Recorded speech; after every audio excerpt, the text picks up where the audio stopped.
Nakoro Ramogi wamedo sudo kendo wang'iyo weche mana motendore kod mago mag yiero ma bende nitiere report ma ogol koda achiel kuom jogo magin joneno e kinde mag yiero mokalo iluongo ni ELOG.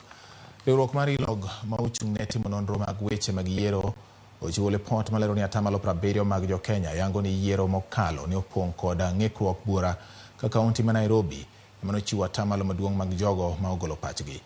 Jatend tudruok mar ELOG pachoka Mule Musau ka ochiwo twak e kinde mar puodho chiwo report kotendore kod duoko mar ombulu mag 2022. Olero ni thoth oganda ne onge kod ng'eyo wi weche mag yiero kata obedo ni sirikal ne otimo tiegruok ne oganda.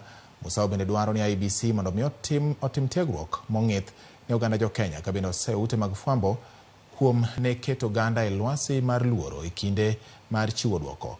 Wira ni ute fwambo ne chiwo kwan mopogore.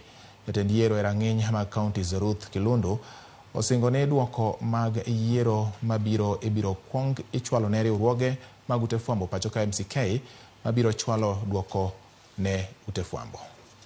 With the election management body, they say that the election management body needed to do a number of things to be able to instill confidence in the process.